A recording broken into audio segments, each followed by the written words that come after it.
We're told to dream big, think outside the box. We're told to work hard to break barriers, break generational curses, and to be, the best person you could be in the whole world. We have this pressure to be extraordinary, and this pressure doesn't come from like nowhere. It's something that most people deal with, and it's connected to the fear of being average, like the constant need to want to be better than everyone else. It's actually an ego thing. Yeah, you just, because for you to be extraordinary, that means you need to stand out. In a room, that means you need to have like a big following, a big influence. So it's actually an ego thing, wanting to be better than everyone else. And it's not necessarily a bad thing, right? Because after all, we all want to achieve our goals. So you have these big dreams that you want to achieve, and you feel like if you do not get that, then you're just going to die an ordinary or just an average person. And I was inspired to talk about this because of a recent experience. Well, it's something that I've always thought about, but the other day I was talking with my youngest brother, and he is in grade 9, and he's a very smart kid. So I was on his neck. I was like, you need to be the best. You need to top, because he's in grade 9. You need to top these end year exams. So this holiday, you have to be on your A game. You need to go to the library, you know, at least like 3 times a week. You need to top the country. And then I was just like, now I'm putting this pressure on him to be extraordinary. He needs to top so that he could get into the best school, maybe get the best scholarship, and then now he'll pursue his dreams of he wants to be a surgeon, and he also wants to be a footballer. So I was like, for you to be the great footballer you want to be, you need to be in an institution where your talent is recognized, and you can't just get there by average grades. You're competing with the best of the best in the entire country. It's just that you don't know them. There are these other schools. Anyway, I could go on and on. So I wasn't telling him that like in a bad way. It's just that I really just want the best for him, and I want him to be extraordinary because I know he has it in him. But then I just thought about it later, and I was like, where does this stem from, honestly? And the first thing, of course, is society. So it's the same thing that I was told growing up. You need to be the best so that you could get into the best schools, get the best job, live the great life. You can't just be average. Actually, there was this saying our teachers used to tell us back then in primary that, oh, if you if you get average marks, you'll go to an average high school. When you go to an average high school, you get called to an average university, meet an average kind of guy, get married in an average way, average wedding, have an average marriage. It was literally a thing. I think more than two teachers used to say this. Then you'll just have an average life. And they were just telling us this to push us and to help us to step out of our comfort zones. And unconsciously, that's what everyone wants now. So it's not just from society, it's also now from like a human nature kind of thing, or from the internal. Like this thing has been instilled in you, and you just want to be the best. So you want to build empires. You want to be the CEO of, the greatest company to ever exist. So you dream about it in your head. And as time goes by and these goals that you have begin to look like far-fetched ideas, then you start to wonder, am I going to live an average life for the rest of my life? And then that's where now the fear kicks in, the fear of being average. And it actually has a name. It's called koinophobia. So average, normal, common, ordinary is seen as this bad thing, You just can't be ordinary. If you're ordinary, you're really not doing your best. If you have an ordinary job, you can't be in that job for 10 years. You need to stop. You need to break your boundaries, and you need to find something that is going to take you to the next level. This realization has made me go on a rabbit hole in researching on, is living a normal life weird? Is living a normal life wasting your potential? And in my pursuit of the truth, and my pursuit of trying to figure out my feelings and my thoughts about this whole topic, I came across this article, and I'm going to link it in the description for anyone who would be interested. And it was just talking about how this term wasting potential isn't the best thing. Because when someone tells you you're wasting your potential, especially if it's coming from the outside, someone is like, you do have a lot of potential, you are wasting your potential. It's coming from a positive place, it's coming from a place of, I know what you're capable of, I know the skills that you have, I know the kind of creative mind you have, and I feel that if you would do more, then you'd be able to achieve more and be extraordinary. So, in reference to this article that I found, the guy is a teacher, and he's like, and he's a very, very, very smart guy. So, in one of the, I think, business meetings or something, or conferences, someone just came up to him and he was like, you could be a professor. You could start researching on this and this and this, and you could be the best. You're wasting your potential. You want to tell me you just want to be a mere teacher, you know? So this guy is being told his potential is wasting away because he doesn't want to pursue something greater than what people think he should pursue. And in this article, he goes ahead to explain that it really is not a bad thing to want to achieve more and be the best and be the greatest and even innovate stuff. But at the end of the day, it really boils down to what you really want to do. Because for him, he didn't want to sacrifice his mental health. He didn't want to sacrifice his time with family. He didn't want to sacrifice a lot of things that he would need to sacrifice if he was to go down that route. And then he also says it wasn't something that was going to bring him joy. What he thought would bring him joy was just being a normal teacher, and imparting knowledge on normal students. He didn't want to go on these research things. So this article really had me reflecting, and I'm like, yeah, I've also been told something like that before. Like, you're wasting your potential, you should be doing more. And like, I don't want this to seem like I am advocating for complacency, because that's a whole other topic. But there is a difference between being complacent and being content, and not falling into the pressures of being extraordinary.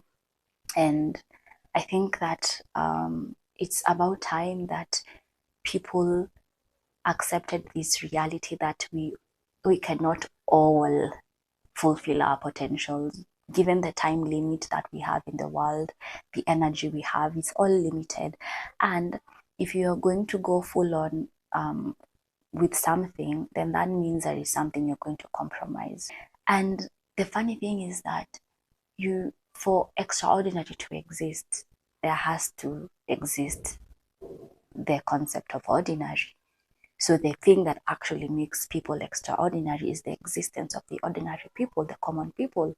The reason the professor is termed as an extraordinary person, the person with the PhDs and whatnot, is because there is just a normal teacher somewhere teaching kindergarten. There is a normal teacher somewhere, teaching just maths in high school or in university. The reason innovators are termed extraordinary is because there are people available to consume what they have innovated. So it is really a huge contrast and an irony to me that, because if everyone would be able to achieve this level of being extraordinary, then that means it's all just normal. Everyone is just normal. So in hindsight, there is no way that we could all be extraordinary. We really just need to accept that reality first. Because what happens, or what is happening because people have not accepted that reality, is that in your pursuit of being extraordinary, you you end up experiencing things that, or pains that you would have avoided. For example, it could lead you to burnout because you really want to be extraordinary. You're doing everything and anything you can for you to reach that goal, compromising on everything else, on every other factor. These factors could include what you really are passionate about. It could include your family. It could include other relationships, your overall health, emotional health, mental health, your self-perception. So this is because you could just end up doubting yourself. You could end up hating yourself because the target keeps on moving. So you achieve this goal, but you're like, no, I need to achieve now the next goal. So because your goal is ever moving, then you could end up loathing yourself because you're like, why can't you be extraordinary? You're doing everything you can. So there are really negative effects to not accepting the reality that we all can't be extraordinary. And I think the main point of me making this video is to encourage us that we don't have to be slaves to the illusion of being extraordinary, because you could still be extraordinary in your own little world or in your own little way. And this is only possible if you actually do the things that you love to do, or you be content with the things that are right in front of you. If it's a job that you have that you actually really hate so much, but it's getting things done, I'm not saying settle for it. Of course, if you don't like it, then look for other jobs or other ways in which you could be fulfilled. But the thing is, gratitude. Be grateful for what you have at the moment, the job you have, whatever business you're doing that's keeping you, that's keeping you steady, that's allowing you to get by. Be grateful for it and stop dwelling in the extraordinary. The illusion of being extraordinary is going to make you resent yourself, resent life. If your family has a function, you don't want to take an off day because you're like, I need to work hard, I need to climb this corporate ladder because I need to be extraordinary. I need to be promoted and I need to eventually become a partner in this company. So you work extra hours, you just never have time for yourself because of this goal that you're pursuing. So you see, now that is a problem. You need to accept that there are things that can actually make you happy, and these things are ordinary. It's the morning routine you have before going to work. It's the lunch hour you get for you to connect with your peers, or for you to connect with your colleagues, or for you to call your loved ones. It's the evening walks from work. It's the evening routines. It's the making dinner. It's the watching of your favorite shows. That's the ordinary life.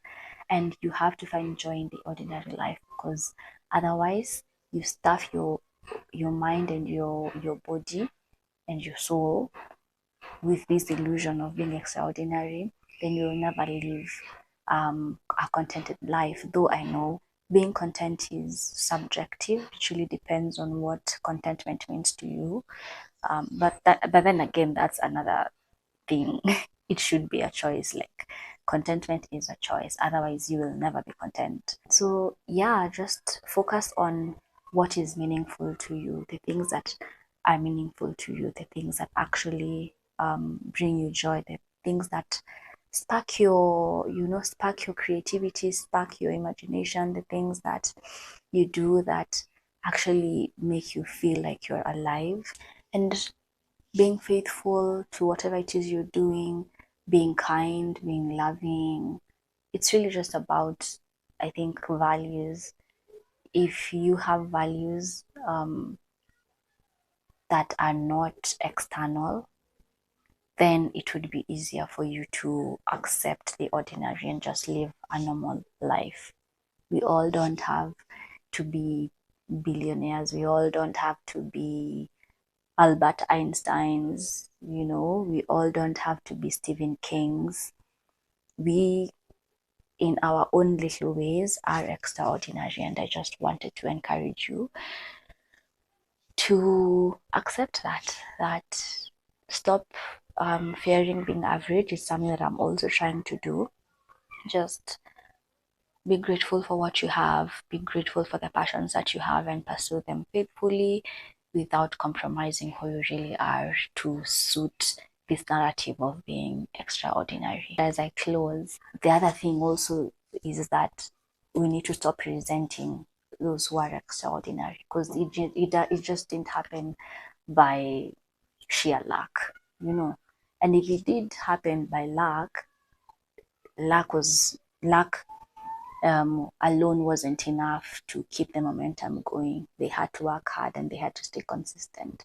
So the other thing is release the resentment that you might have towards people who have made it. Just be like, okay, they made it to be extraordinary. Well, I'm good for them. For me, let me continue staying in my ordinary, doing everything that I can. If by the end of my life I will have become extraordinary, that's okay. If not, then I'm still okay. So it's just a matter of accepting the reality and not being resentful. And yeah, I think that's all about what I wanted to talk about today. And I hope that it has been insightful. I know that my points today were all over the place. I didn't really structure it. But anyway, I hope you enjoyed the video. Have you ever thought of I'm going to be average forever and it just spoke to you? Let me know in the comments and I will be glad to engage with you. See you on the next one, guys. Bye.